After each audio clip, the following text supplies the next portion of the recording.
Hello and welcome to another episode of the Construction Corner podcast. I'm Dylan, I'm your host, and today, guys, we're going to be talking about training, and some design tools. Because who doesn't love design tools? But really, any tools that you're going to use on a project, how to train your team, how to improve your output, and like we've been talking about, kind of in this series, is like, look, you got to have systems processes for project management, for accounting, for the numbers and financial output for your team. You've got to be able to understand on the construction side, supply chain. You've got to understand on both construction and design, like manpower and resource allocation, who's doing what, who has the skills to do what, where do they need to be in these projects, and then speed billing and just all the data you need to make better decisions on each and every one of your projects as you move forward. So this is all like hugely important, basically, to just being good. Like, I don't know how else to say this, but the more that you can really improve all of these items, right, the better off you're going to be. So let's talk about training. So I've talked about the camcorder method. I got this from Dan Martell. And really, it's just as you review projects, and for me, like on the design side, I bring up a project that one of my team members has done, review it, and I give feedback basically in that review session. I create a Zoom meeting, record my screen, talk through it, and this doesn't cost anything, right? It's time, but I was going to do it anyway. So there's no additional cost ultimately in doing this. I take that, I create a training content library, and then you can basically extract transcripts from there, create other training material from there. And really that's pretty simple in creating training content. I think this is a hugely missed opportunity for everybody in not providing training material, which then makes it harder to onboard and train new employees, because the more training content that you have, the bigger library that you have, the faster that you're going to be able to bring somebody up to speed in whatever it is that you do, whether it's estimating, design, how to do anything in the field, right? And for field stuff, honestly, you just take out your iPhone, shoot a video, talk through it, and create that as a training, right? It's anywhere from bending conduit to pipe work to how you laid stuff underground to code things that you ran into with an inspector. Like, all of this can be turned into training material pretty easily just with a phone to walk through. Then out of that, you can create all these, you pull the transcripts, that creates written procedures. Then you can turn all those written procedures for a given job type or project type or anything like that into a playbook of, hey, this is how you run the job, this is how we invoice, this is, you start to put all of that together into a nice manual for your team members, and now they have everything to look at in one place, and this makes their job a lot easier. Now, this is a lot, right? This is harder to put together, especially if you're an executive higher up in a firm, running the firm. Like, you get a lot of other things on your plate, right? You got to do sales, marketing, client management. You got to do project review. You got to probably do some projects, right? You're wearing all the hats. I totally get it. And so it's overwhelming for us. But for your team members who have kind of a very thin slice of a role, they have like one thing to focus on.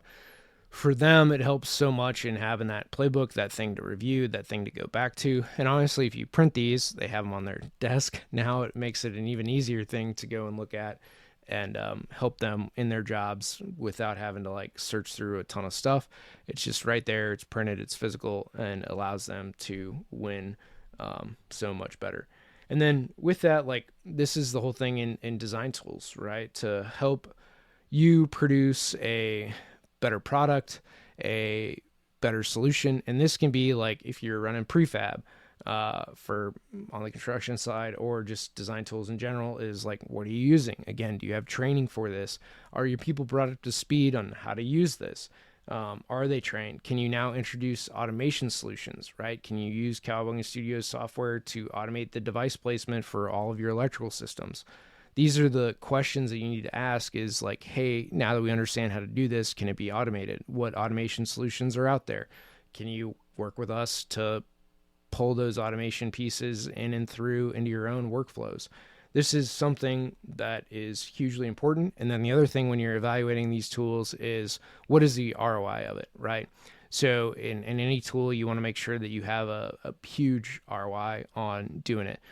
And with Cowabunga Studios, it's like you can pretty much double your workflow. So if you have a 100% improvement, right, 50% improvement, that's high enough that investing in it, in the tool to improve your workflow to then win more clients, is totally worth that entirety of workflow, so that you're able to increase productivity, increase the amount of work you're able to do, increase the number of clients that you're able to get, which increases your revenue. And if you keep costs the same, minus the additional tool, which again, if you've doubled productivity, you're doubling your projects.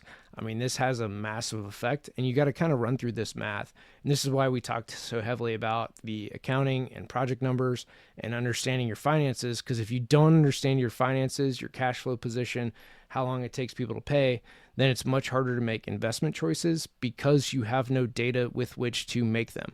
So the more data that you have, the more that you have your finances dialed in, the more often you get numbers, right? Weekly, monthly basis, to understand what your accounting positions are, your cash positions are, your ability to make investments are, and then understanding like your typical project turnaround, typical project cycle. Those things will then allow you to make decisions. So if you're able to cut your, design turnaround in half, now you've doubled your cash flow, right? Because now you're invoicing twice as fast, right? And then because you're invoicing twice as fast, even if it takes clients the same amount of time to pay, you're still getting all that cash much sooner than you would have otherwise.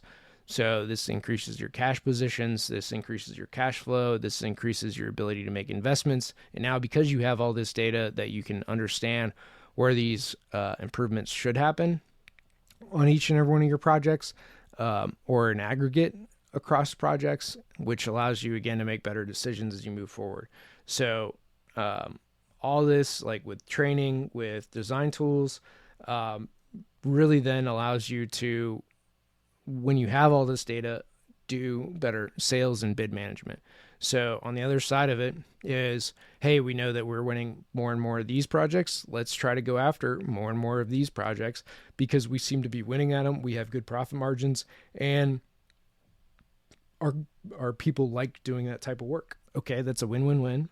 Great, let's do more of that right now. But you have data to make those decisions around, so you can make better choices, go after better clients.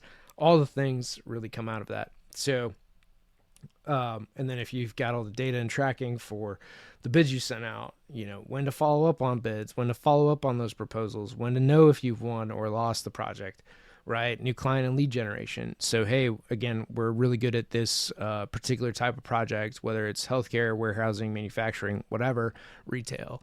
That, hey, let's just go after more of these types of clients. How do we find those types of clients? Where do we find the first ones that we did? Now we can go after more of those, win more of those projects. And then now that we've implemented design tools, we can move faster through them. We have the data to make better decisions on each and every one of those projects. We have the project managers who are good at them. They have defined the playbooks for each and every one of those project types. So we can hand that to the next guy, train them up, and then ultimately do more projects faster because we have the training, we have the client avatar, we have the ability to go and get more of them, we have the ability to win more of them, and all of this is defined so that we can go, win, do, collect cash, do it again, and repeat the entire process. I know this sounds, this might sound really exciting, right? You can win more projects, do more work, grow the firm of your dreams, right, to as big or small as you want. This is all exciting. And doing the work, that might get a little tedious, boring, right? But it is these playbooks, these things to hand to your team, to help your team improve, to get them to help you improve those playbooks, that is really going to be where all the value, all the creation, all the success of the firm is going to live in, like that data, those decisions, the improvement that your team makes to each one of these playbooks in their given position. Because you as the owner or executive of the firm sees everything, right? You see all these different areas, you deal in all these different areas, all of them ultimately roll up to you. So empowering people at the front lines of your firm, right, that are doing the work, that are executing the projects, that are going through it to help them with their playbooks, to help your project managers, maintain better client relationships, maintain those projects, get billing and accounting straightened out, have accounting and billing give you the right data and the numbers to make good decisions, understand where your receivables are, how much your expenses are each and every month, right? These things help the entirety of the firm to make good decisions on a very regular basis. So the better cadence that you have for all of these given areas are really going to be what drives you, your firm, and personally to have just great success and know where to hire somebody because you have the data to understand that, like, hey, we're a little light here, so we need to have these guys. Hey, we have the training material that we need for this new one. Here's the playbooks, figure it out, or not figure it out, but you're going to figure it out through these trainings, through this playbook. And then if there's any gaps in here, if you have any questions, well, now you just found opportunities to improve every single playbook as you go through it, right? The new guy is going to find different holes in it, in the training. You're going to fill those in. They get better, right? And that flywheel around training improvement just continues to increase, grow, and get better with every single new hire that you make, every single project that you do. Everything's just going to improve along the way.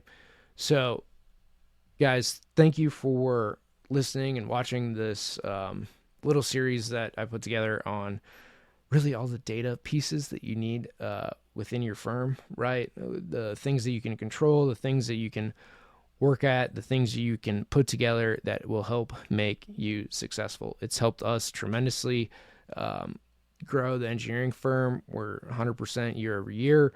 We're doing a crazy number of projects. It's been a fun ride. So all of this is, from the lessons that I've learned.